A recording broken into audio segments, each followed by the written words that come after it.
구약성경 이사야 49장 8절부터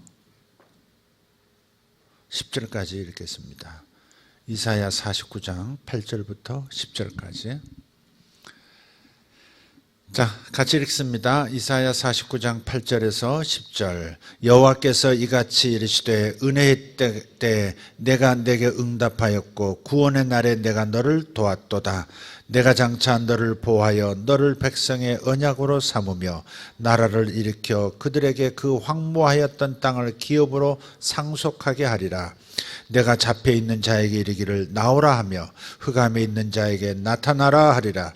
그들이 길에서 먹겠고 모든 헐벗은 산에도 그들의 풀밭이 있을 것인즉 그들이 줄이거나 목마르지 아니할 것이며 더위와 볕이 그들을 상하지 아니하리니 이는 그들을 긍휼히 여기는 이가 그들을 이끌되 샘물 근원으로 인도할 것임이라. 아멘. 요즘 성경 많이 읽으시는지 궁금합니다. 오늘 이 말씀은 이사야가 먼 훗날을 예언하는 예언의 말씀입니다.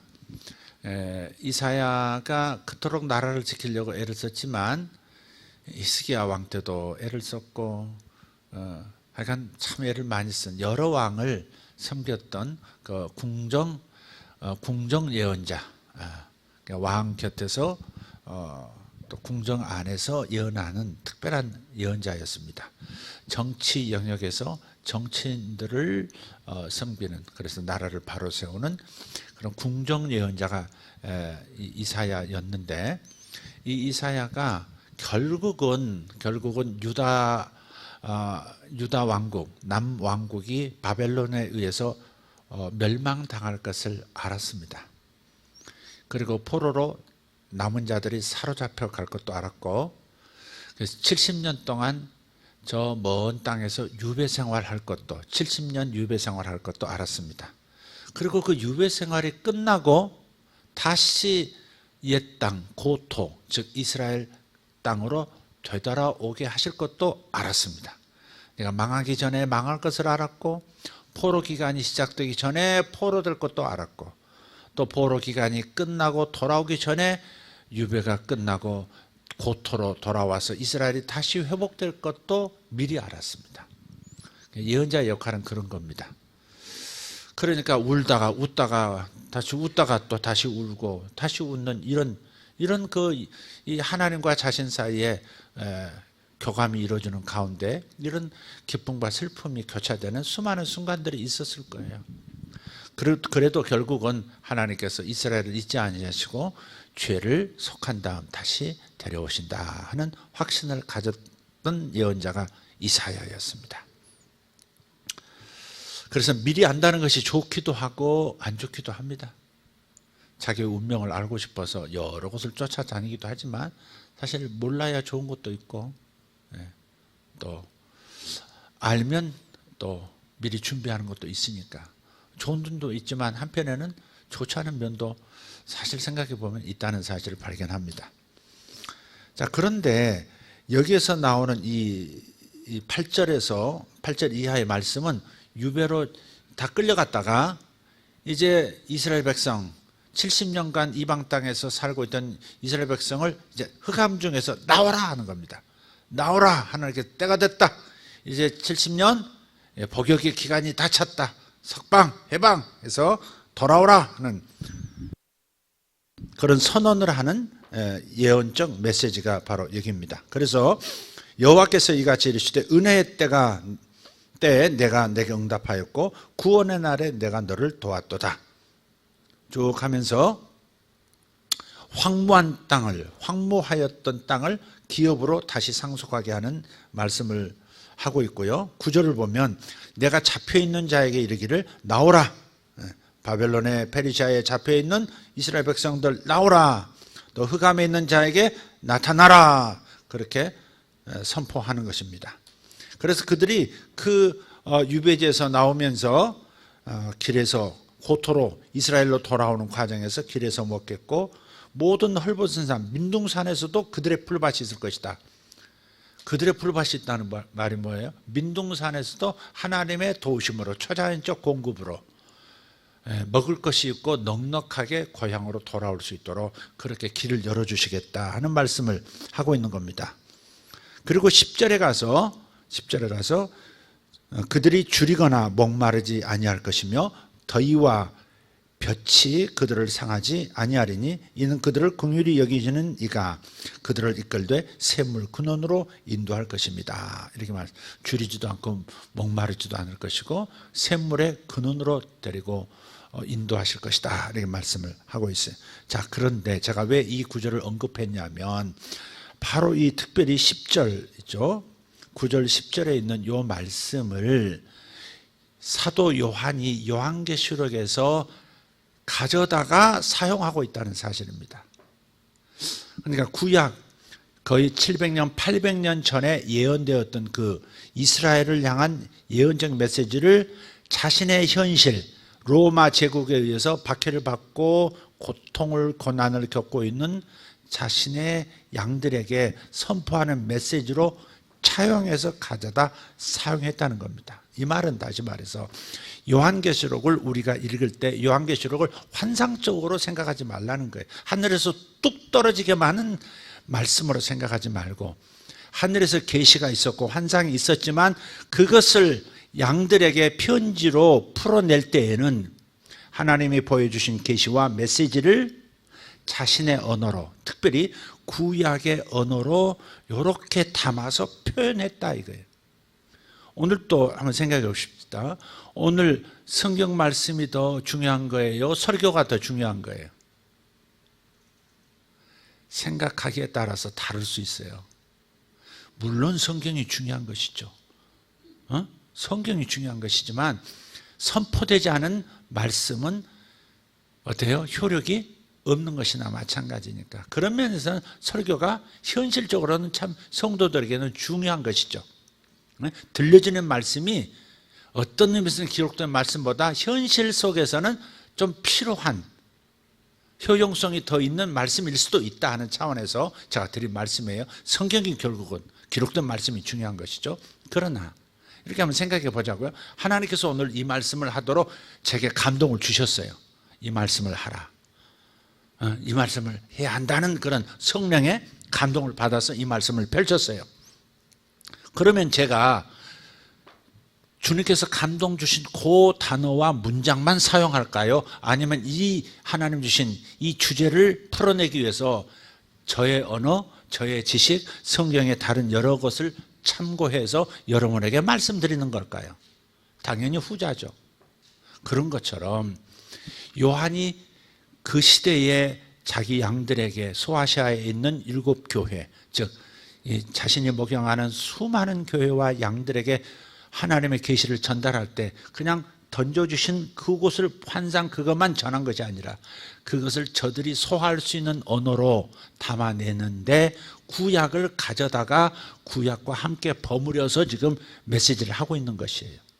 이것을 성령이 인도하셨고 성경에 기록하게 하셨으니까 그 전체가 하나님의 인도하심이고 그 전체가 하나님의 말씀이지만 어쨌든 요한이 이 메시지를 전할 때는 그냥 순수하게 주신 것만 전하는 것이 아니라 주신 그 말씀을 구약이라고 하는 다른 배경을 가져다가 거기에서 담아서 이렇게 전했다 하는 것을 이해하자 하는 거예요. 복잡한 거 지금 너무 쉬운 걸 제가 막 복잡하게 얘기한 것 같기도 하고. 다시 한번 그래서 10절을 읽고요. 요한계시록으로 한번 넘어가 볼게요. 10절 다시 한번 읽읍시다. 그들이 줄이거나 목마르지 아니할 것이며 더위와 볕이 그들을 상하지 아니하리니 이는 그들을 긍휼히 여기는 이가 그들을 이끌되 샘물 근원으로 인도할 것임이라. 아멘. 자, 이제 그러면 이제 요한계시록 7장을 한번 펴보세요.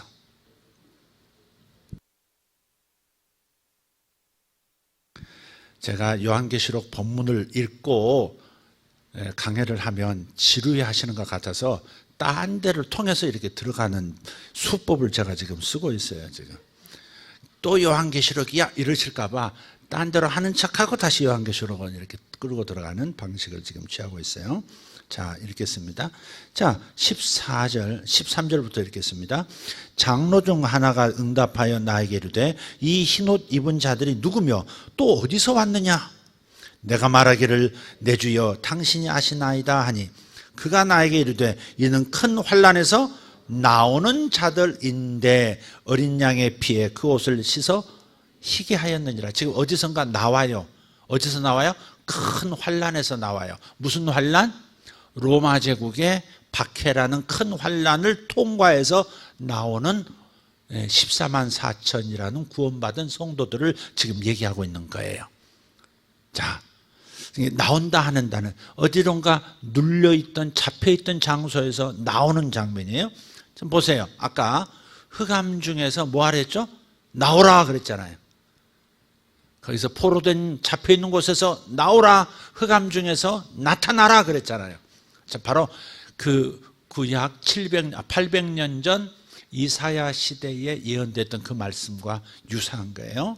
자, 그 다음에 보면 더 정밀해져요. 16절 17절을 먼저 읽겠습니다. 시작. 그들이 다시는 줄이지도 아니하며, 들었죠? 어디 나와죠? 이사야 49장 10절. 그들이 다시는 줄이지도 아니하며 목마르지도 아니하고 해나 아무 뜨거운 기운에 상하지도 아니하리니. 뭐예요? 아까 49장에서는 이사야 49장에서는 볕에 뜨거운 기운에 상하지 않는다 그랬죠. 여기는 해나 아무 뜨거운 기운에 상하지 아니하리니. 17절. 이는 보좌 가운데에 계신 어린 양이 그들의 목자가 되사 생명수 샘으로 인도하시고 하나님께서 그들의 눈에서 모든 눈물을 씻어주실 것입니다. 샘물 근원으로 인도하신다 그랬죠. 이사야 49장 10절. 근데 여기서는 약간 언어가 바뀌어서 생명수 샘으로 인도하신다. 자, 그러면 요한계시록 지금 7장의 이 뒷부분은 결국 어디서 가져온 언어를 빌어서 메시지 하는 겁니까? 이사야 49장을 가져와서 그때 당시 바벨론에 의해서, 바벨론 제국에 의해서 멸망당하고 포로가 되었던 이 상황에서 나오는 상황과 지금 로마 제국 치하에서 큰 환난을 겪으면서 어린 양의 인도로 이렇게 목마르지도 줄이지도 않으면서 뜨거운 햇볕에 상하지도 아니하고 샘물 근원으로 인도받는 양떼들처럼 예수께서 인도해 나오시는 이 장면이 뭐예요? 오버랩되는 것이잖아요. 그러니까 요한계시록 7장 후반의 배경은 이사야 49장인 거예요. 하늘에서 뚝 떨어진 언어가 아니라 이미 주어진 언어를 가지고 하늘에서 주어진 감동을 풀어내는 방식으로 요한은 지금 글을 쓰고 있는 것이다. 이런 정도는 여러분이 이해를 하셔야 돼요. 해가 변하고 달이 핏빛처럼 변하고 해가 총담처럼 검어지며 달이 핏빛처럼 변하고 별들이 그냥 무화과 나무가 대풍에 흔들려서 우두둑 떨어지는 것처럼 별들이 지구촌에 떨어지는 장면, 이건 역시도 뭐라 그랬어요? 전부 구약에 나오는 그러니까 제국이라든지 국가가 멸망하는 수준의 어떤 심판이 있을 때 사용하는 언어가 해, 달, 별들, 하늘이 뭐 말려 나간다 하는 표현들이었다. 근데 그것을 지금 요한계시록에서도 그대로 차용해서 사용하고 있다 하는 것이에요. 다시 말해서 해가 총담처럼 검어지고 달이 핏빛처럼 변하고 별들이 지구 땅에 떨어지는 이 정말 위험스러운 상황은 현실이 아니라 상징적인 이야기다. 제국이 멸망하고 나라가 멸망하는 것을 표현해내는 상징적 언어다라는 것을 이미 말씀드렸듯이 지금 이 표현도 구약에서 가져온 표현이다 하는 것을 기억하셔야 돼요.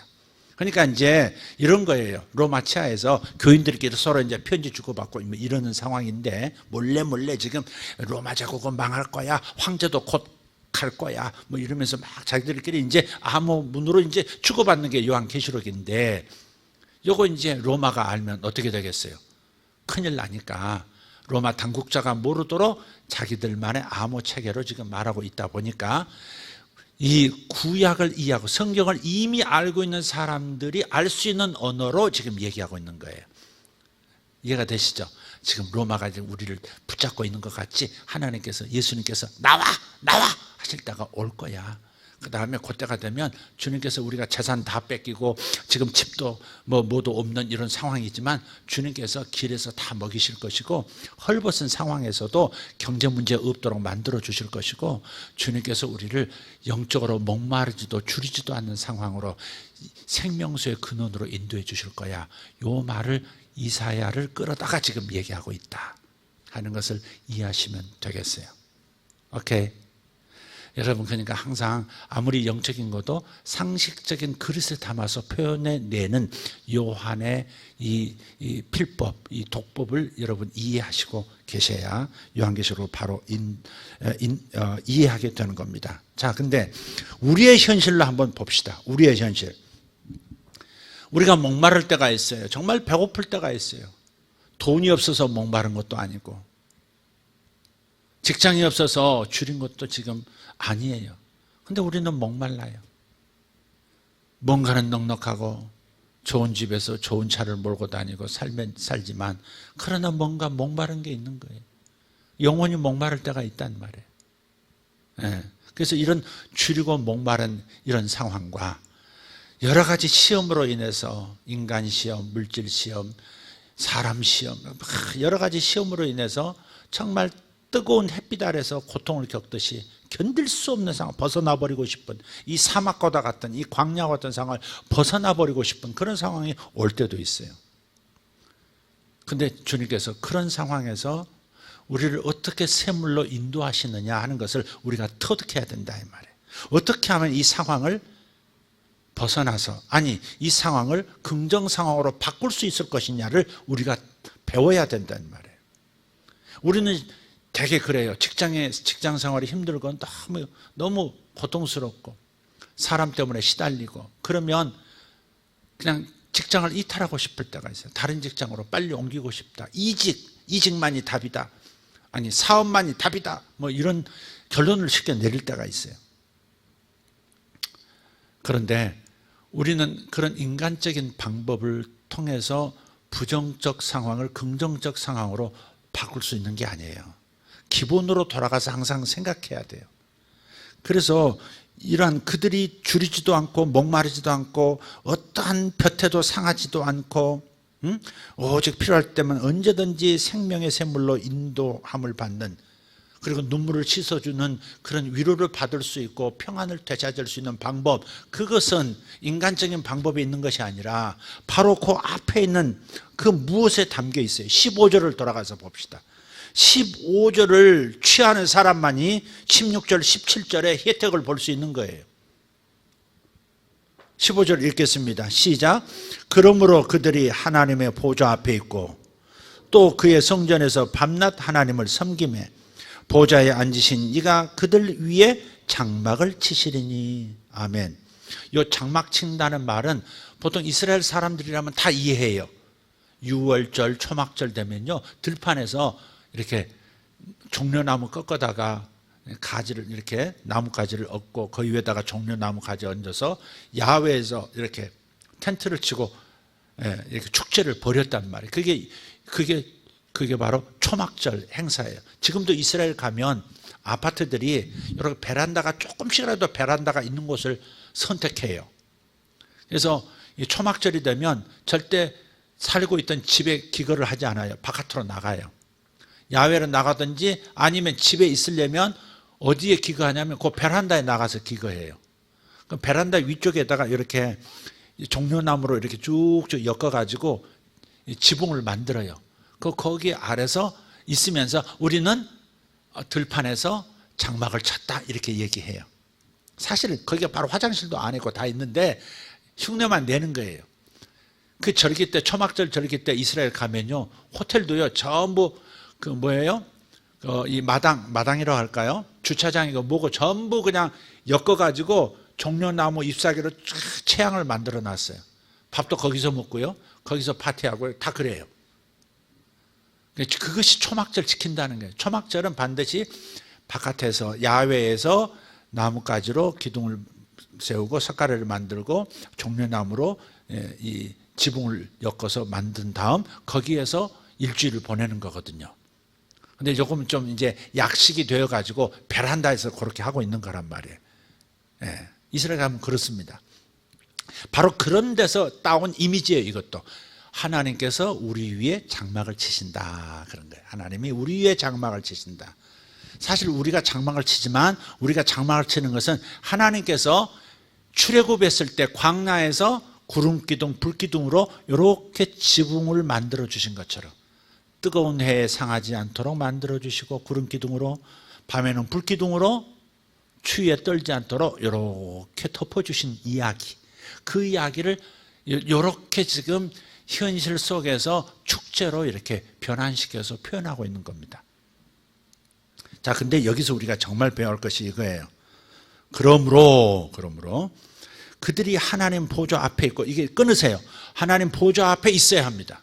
우리의 삶의 방식은 항상 하나님 앞에 코람데오, 하나님 앞에서 하나님을 의식하면서 사는 것, 이것이 모든 신앙생활의 출발이에요.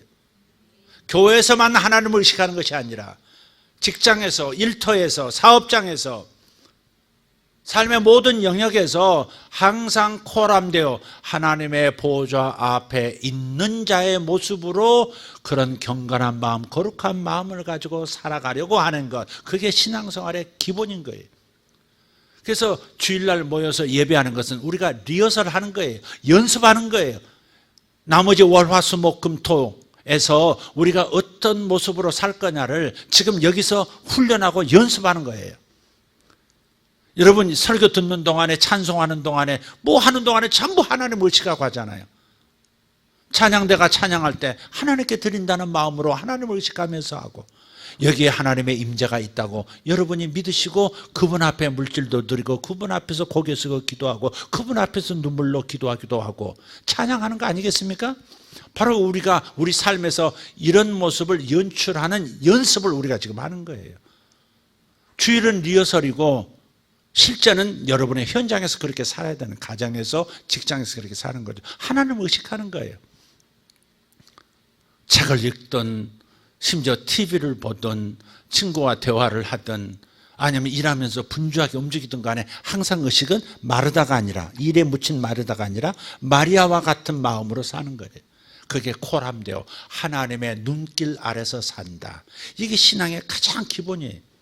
하나님을 의식하면 하나님과 연결이 되고, 하나님의 연결은 다음 장르로 우리가 넘어갈 수 있는 축복의 근원이 되는 거예요. 하나님을 의식하는 분들 되시기를 바랍니다. 네.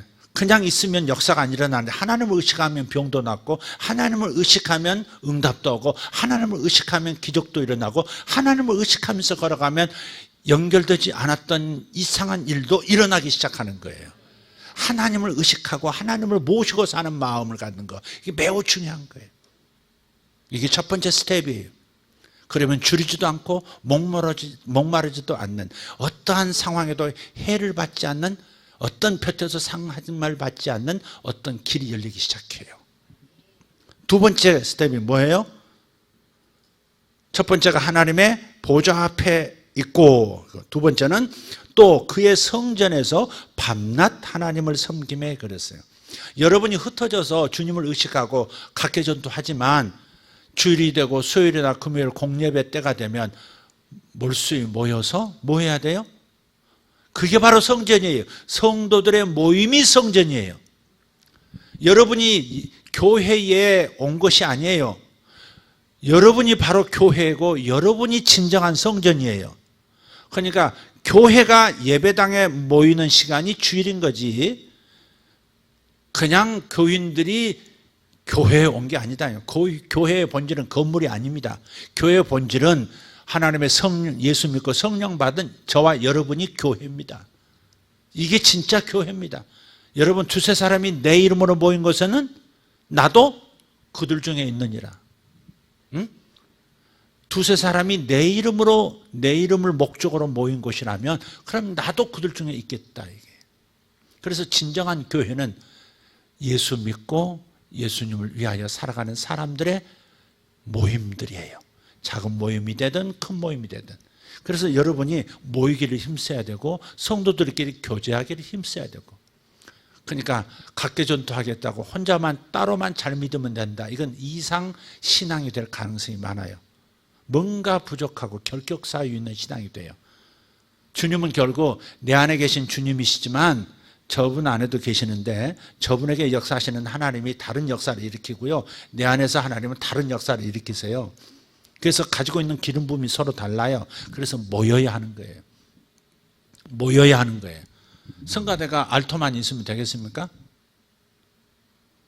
우리 알토랑 같은 알토만 있으면 돼. 그러면서 모여있다고 성가대가 되겠습니까? 테너도 있어야 되고 베이스도 있어야 되고 그다음 뭐가 있어야 돼? 소프라노도 있어야 되고 그렇게 다 모여야 사부 합창이 가능한 것이고 하모니를 아름답게 이루는 성가대가 되는 것이죠. 그러니까 각각 기름 부음이 다른 거예요. 그래서 우리는 모여야 되는 거예요. 어떤 사람은 신의 은사가 있고 어떤 사람은 예언하는 기능, 어떤 사람은 꿈을 잘 꾸고 어떤 사람은 또 뭐예요?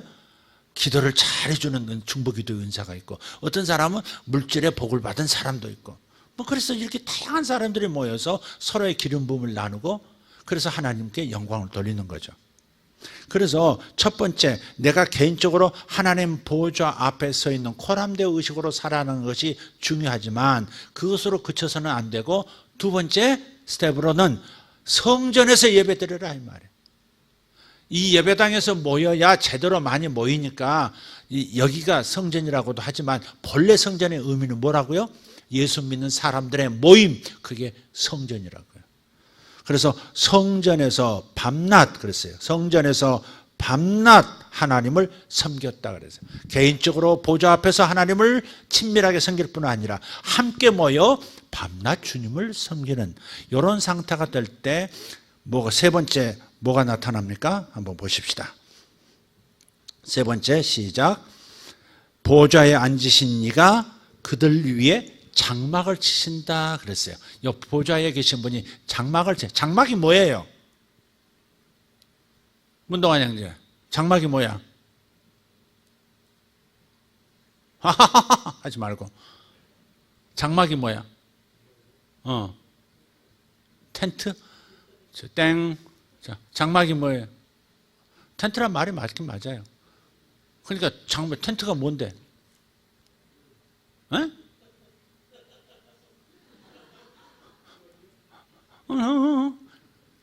웃음을 크게 웃던지 차라리. 패스하겠어. 토스하겠어, 패스하겠어. 그 앞에 분, 그럼. 장막이 뭡니까? 집이지. 끝나고 난 다음에 일대일 교육 좀 시켜요. 그래서 모임이 필요한 거야. 집이지. 옛날 사람들이 텐트가 집이니까. 지금 아파트가 집이지만 집이라고. 그러니까 하나님께서 거처를 정하신다는 거야. 이게 중요한 거야. 하나님을 개인적으로 친밀히 섬기고 모여서 예배하는 것도 기뻐하고 즐기면 무슨 현상이 생겨요? 하나님이 오셔서 거처로 삼으시겠대. 거처. 그분이 호주가 되시면 어떤 역사가 있겠어요? 생각해봐요. 내가 어떤 미국 부자를 만난 적이 있어요. 그때 젊었을 때, 아주 젊었을 때 제가 그때 40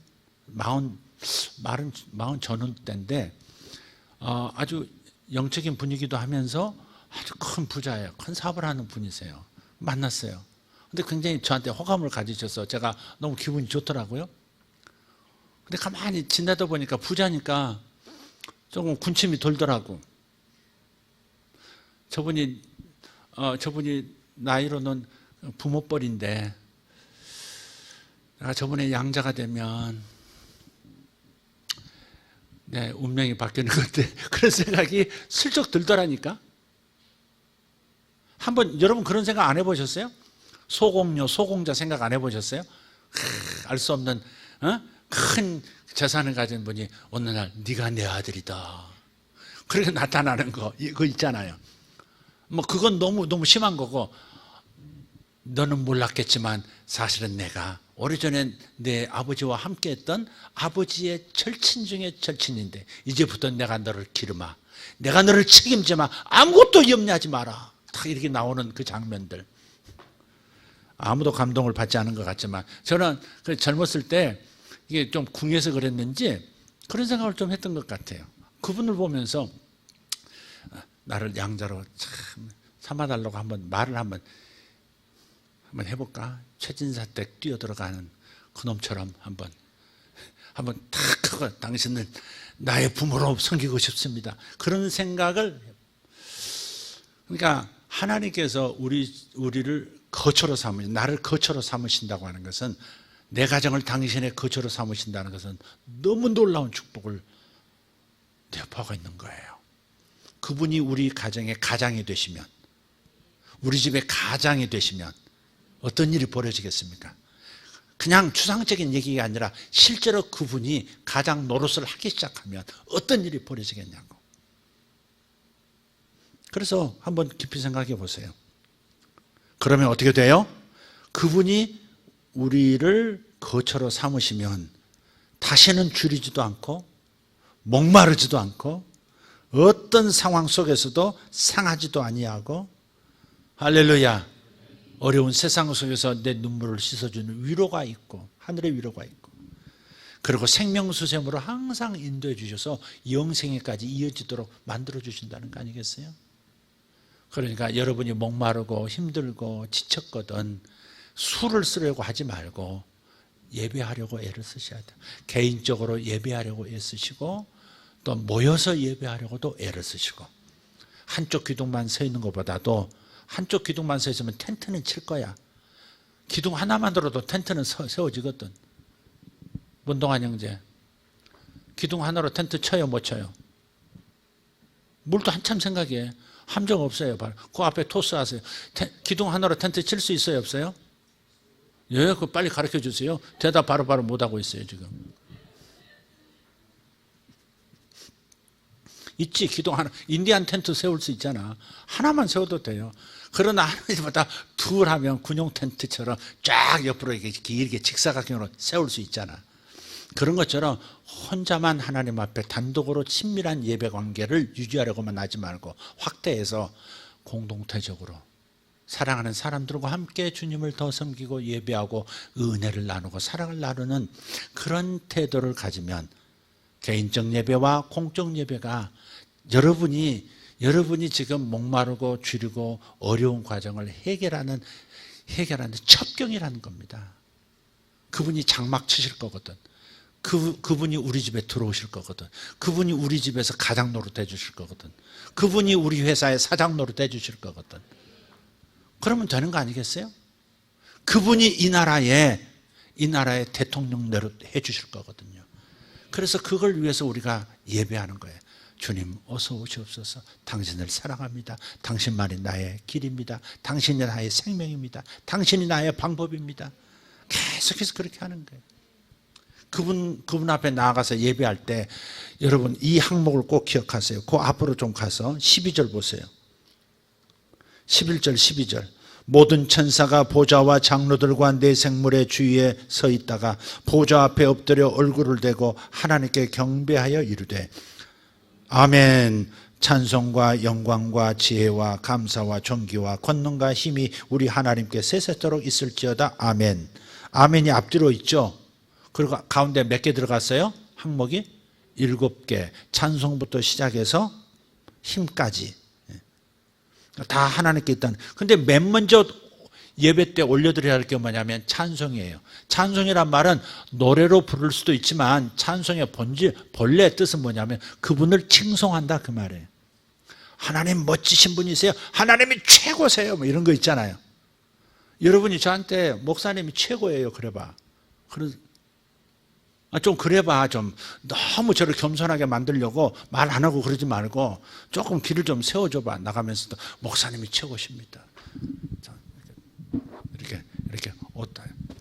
목사님이 최고십니다. 이렇게 좀 해봐. 이 목사님 설교 가요. 목사님 설교 들으면 다른 분 설교를 더 이상 못 듣겠어. 이런 거 이렇게 가끔 해줘봐. 서로 그렇지 않다 하더라도, 그렇지 않는 게 사실이지만 어쨌든 이렇게 해줘보라고. 이렇게. 또 오늘부터 진양 또 해달라. 거기까지. 하여간 칭송을 하는 것에서 칭송부터 시작하는 거예요.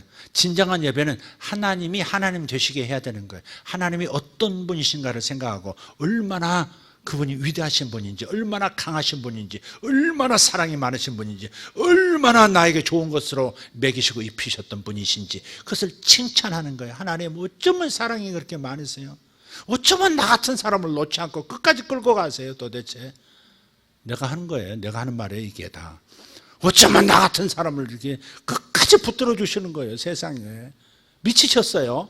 그런 말까지 나눌 만큼. 왜 이렇게 정신이 없으세요? 사람 잘못 보신 거 아니에요? 이런 말을 하고 싶다고.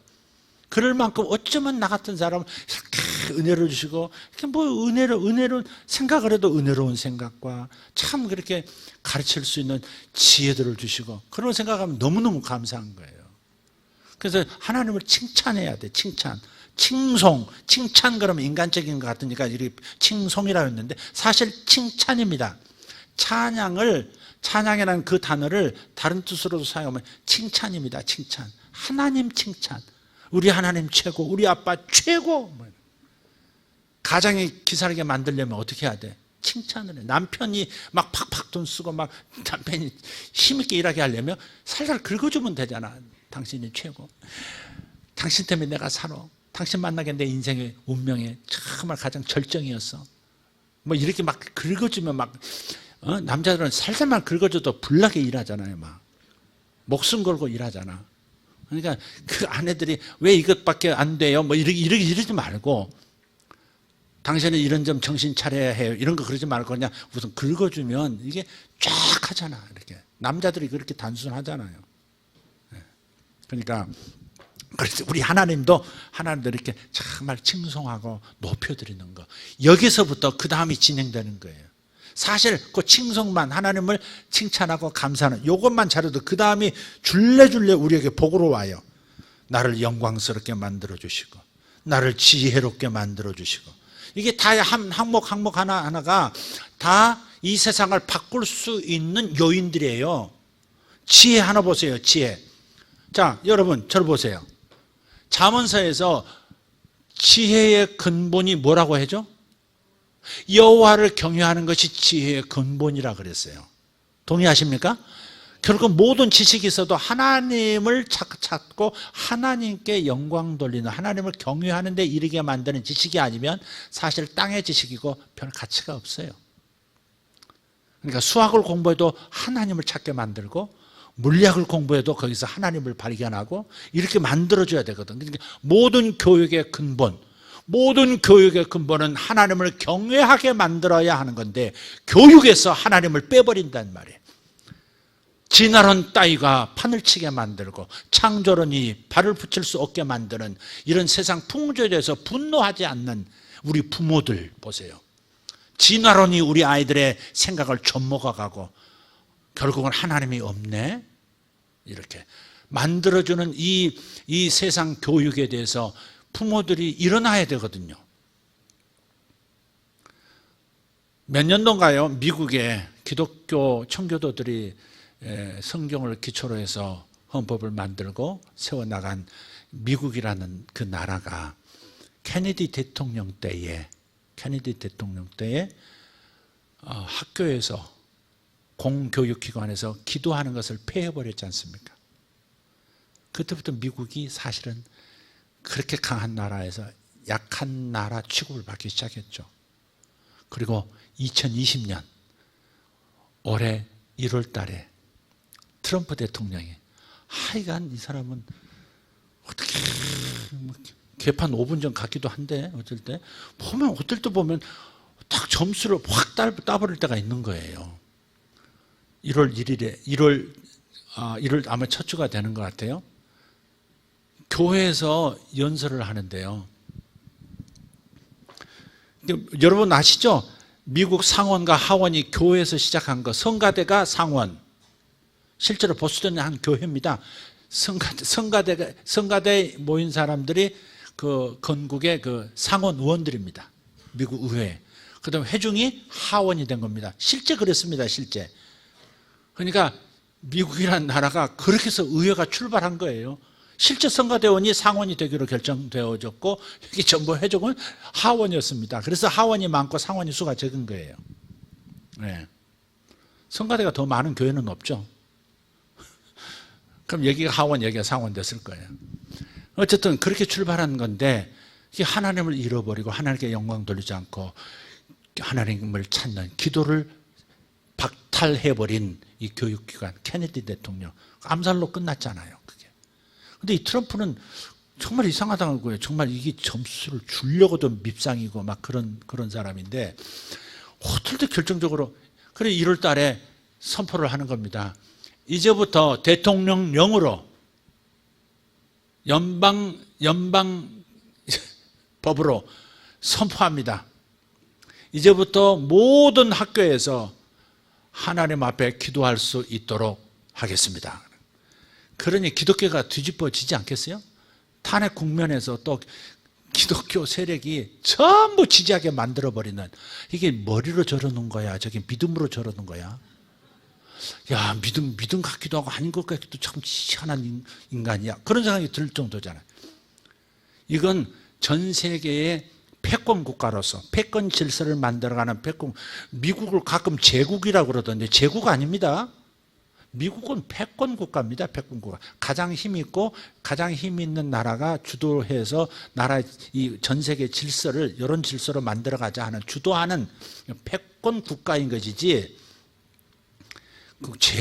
제국은 모든 걸 박탈하고 약탈하고 다 점령하는 게 제국입니다. 미국이 그런 나라입니까? 그건 아니죠. 제국처럼 보일 때가 가끔 경제권에서 있지만 어쨌든 패권 국가입니다. 근데 미국이라는 나라가 기독교를 이렇게 세워주지 않으면 전 세계에 기독교가 제대로 설 수가 없습니다. 그러니까 전 세계 기독교의 가디언 역할을 하는 국가가 미국입니다. 그래서 미국의 기독교 정신으로 돌아가고 기독교 행동들이 다시 새로운 기준과 원칙을 가지고 세워지는 것은 전 세계에 영향을 끼치게 되어 있지 않습니까? 만약에 미국이 기독교 국가가 아니라면, 이런 힘이 없다면 벌써 독재국가에서 기독교는 끝장이 다 났을 겁니다. 이슬람이 다 먹어버렸을 거예요. 그래서 우리가 생각해야 합니다. 그래서 참 감사한 것이 1월 달에 트럼프가 그 선언을 쭉 하는데, 이제부터는, 옛날에는 학교에서 선생님이 기도하거나 학생들이 기도하면 잡혀갔거든요. 고발당하고 벌금 물고 심지어 갇히기도 하고 그랬단 말이에요. 근데 이제는 그것이 없어진 거예요. 할렐루야. 그래요. 교육의 근본은 여호와를 경외하는 것이 목표여야 합니다. 하나님을 사랑하고 하나님을 찾게 만드는 것이 모든 교육의 근본이 되어야 돼요. 여호와를 경외하는 것이 지혜의 근본이니라. 그러니까 여기서 하나님 앞에 지혜가 하나님께 있습니다 라고 하는 것은 그렇게 높여드릴 때 지혜가 우리에게 역으로 오는 거예요. 하나님을 칭찬할 때 하나님이 나를 사람들 앞에서 높여주시고 위대한 존재인 것처럼 사용해 주시는 거예요. 하나님께 영광 돌릴 때 하나님께서 나를 영광스러운 인생이 되도록 만들어주세요. 그러니까 방법은 여러 가지 꾀를 부리고 살 길을 찾아 헤매고 그러는 것이 아니라 하나님과 1대1로 친밀한 예배를 드리고 공적인 예배를 함께 드리면서 뭐 해야 돼요? 하나님의 장막이 내 위에 치쳐지도록, 하나님께서 나에게 와서 거처를 삼으시는 역사를 일으키시도록 여러분이 그 일부터 해야 되는데, 그 예배의 초점은 뭐예요? 7가지다. 찬송부터 들어가고 영광과 감사와 힘과 존귀와 영광과 지혜가 주님께 있습니다라고 계속 올려드리면 하나님께서는 받으시고 꿀꺽 가시는 게 아니고, 우리는 말로만 올려드렸는데 그분은 실제 이 땅에서 제대로 먹고 살 수 있는 지혜도 공급하시고 아이디어도 공급하시고 나를 명예롭게 만들어주시고 나를 영광스러운 존재가 되게 하시고 내 자식들을 영광스러운 길을 갈 수 있도록 축복해 주시는 역사로 나타나는 겁니다. 그러니까 어려운 시대를 살고 있고 알 수 없는 미래를 제대로 판별하며 갈 수 없는 이 시대 속에서 우리의 최고의 인생의 처신은 바로 하나님을 개인적으로 그리고 성전에서 공적으로 예배드리는 예배에 집중하는 것. 그러면 그분이 오셔서 우리를 거처 삼아주시고 우리 가정을 거처 삼아주시고 이 나라의 대통령이 되어주시고 역사가 달라지는 겁니다. 할렐루야. 이 비결을 꼭 요한계시록에서 배우고 실천하시고 복을 얻으시기를 예수 이름으로 축원합니다. 기도하십시다. 다 같이 일어나셔서 함께 기도하고 가도록 하겠습니다. 감사합니다. 여러분 한 주간 사실 때 두려움 없이 사시기를 다시 한번 축복합니다. 자, 역대상서에 보면은 역대상서 다윗이 실수 하나를 했습니다. 다윗이 무슨 실수를 했냐면 인구조사를 한 거예요. 인구조사하는 것은 내가 어떠한 공로를 세웠는가, 이 나라를 얼마나 부국강병의 나라로 만들었는가, 그런 것을 카운트하겠다는 거예요. 자기 업적을 드러내겠다는 그 동기로 인구조사한 겁니다. 인구조사 시켰어요. 근데 하나님께서 갑자기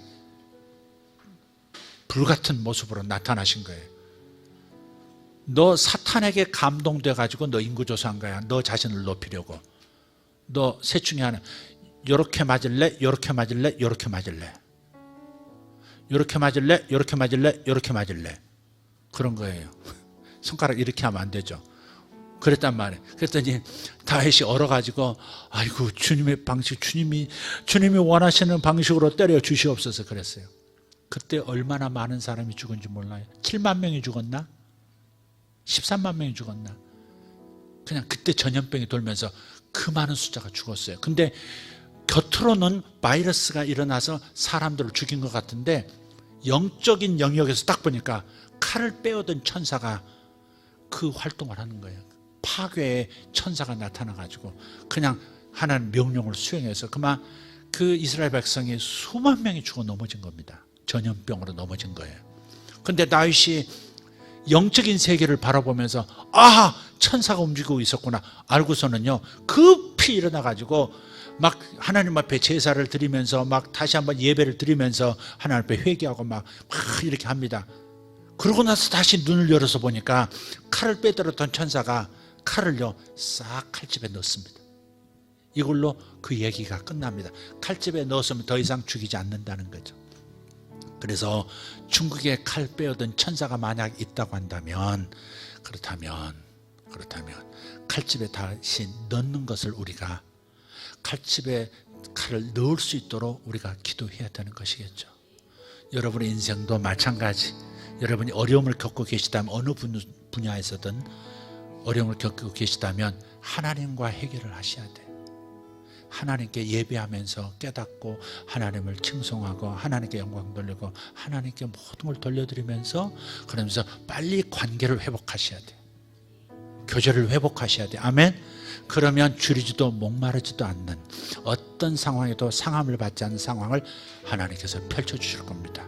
다시 오셔서 거처를 삼아주시고, 건드리지 마 이렇게 칼집에 칼 넣어 이렇게 만들어 주실 거예요. 개인도 그렇고 국가도 그렇습니다.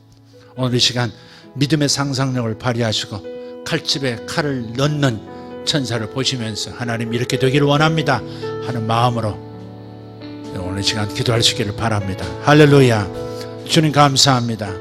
오늘 하나님 이 말씀이 우리에게 하나님 삶의 방식을 바꾸는 말씀이 되게 하여 주시옵소서.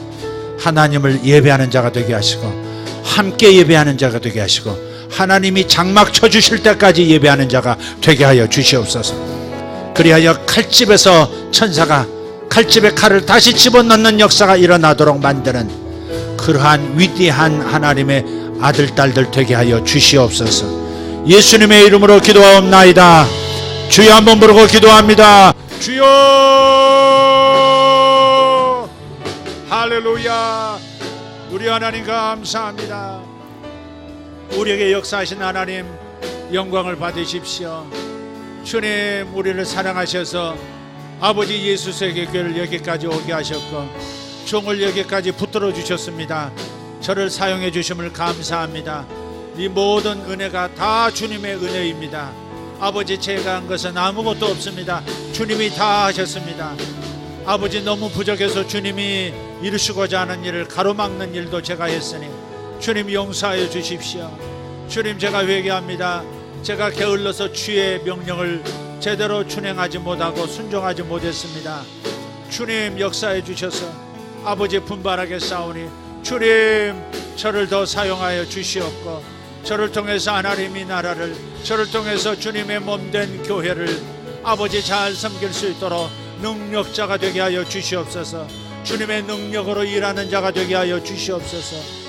주여, 줄이지도 목마르지 않는 세계로 들어가게 해 주시옵소서.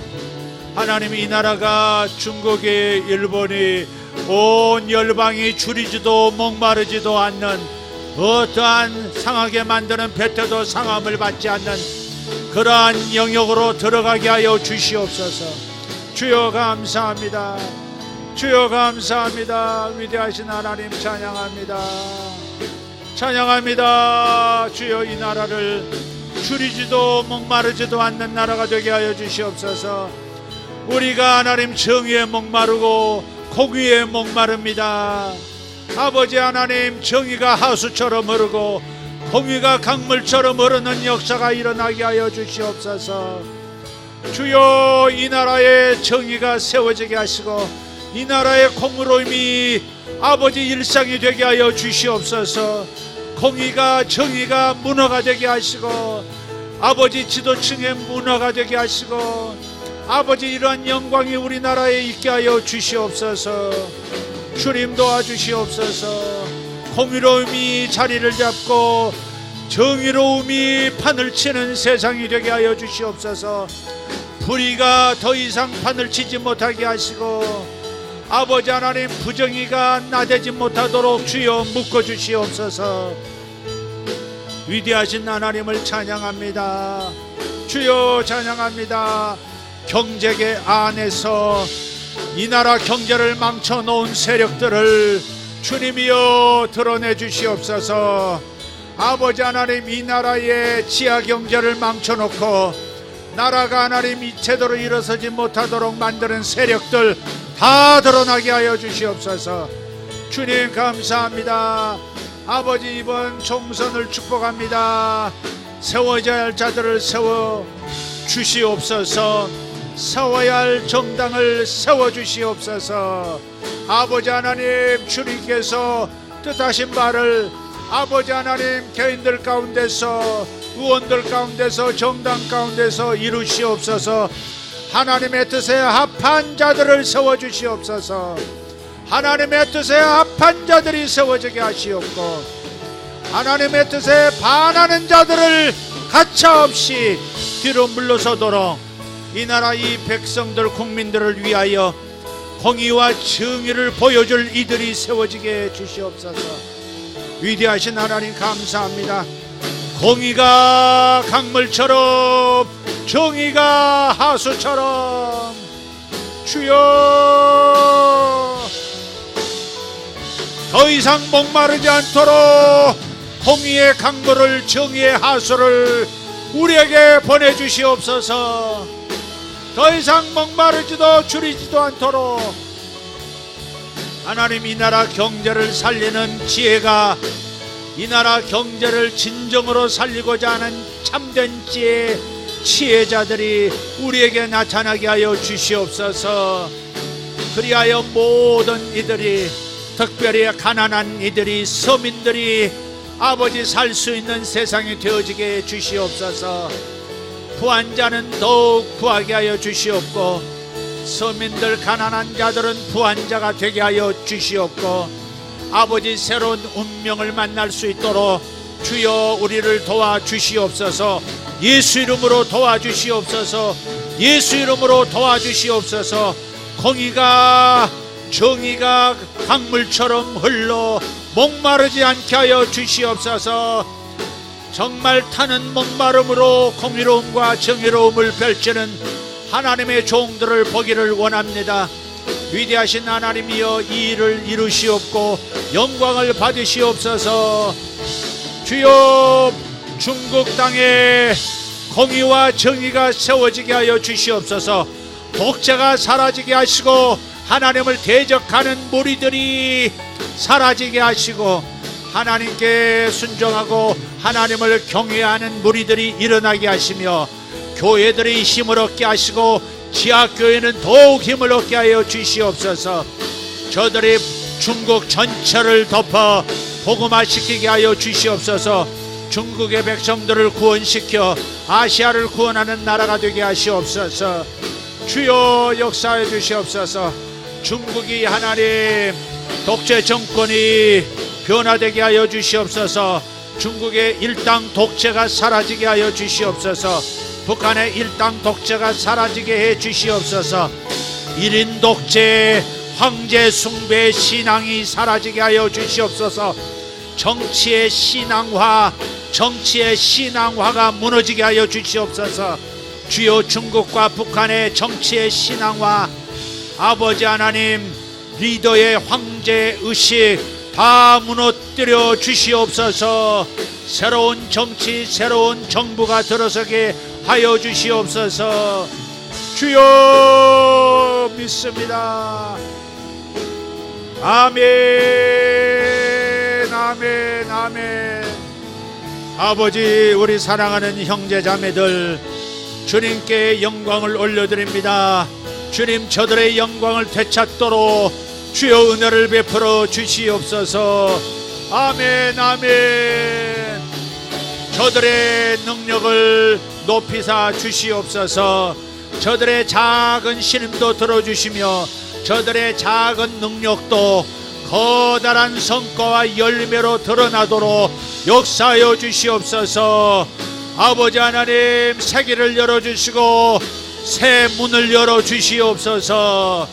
우리 아들들, 우리 딸들에게 새로운 문을 열어주시옵소서. 세계를 열어주시옵소서. 줄이지도 목마르지 않게 하여 주시옵소서. 아버지, 인생길에서 상함을 받지 않게 하시고 헐벗은 경제 민둥 상황 속에서도 저들에게는 먹을 것이 있게 하시고 풀이 있게 하여 주시옵소서. 민둥산 헐벗은 산에도 저들의 영역에는 풀이 돋아나게 하시며 저들이 충만히 누리며 살 수 있도록 주여 도와주시옵소서. 주여 도와주시옵소서. 주여, 주님만을 예배합니다. 주님을 예배합니다. 예배합니다. 주 예배합니다. 우리 민족이 예배합니다. 우리 민족이 주님을 예배합니다. 할렐루야. 교회에서 예배하고 길거리에서 예배하고 산에서 예배합니다. 가정에서 예배합니다. 아멘. 일터에서 예배합니다. 아멘. 주님 감사합니다. 할렐루야, 할렐루야.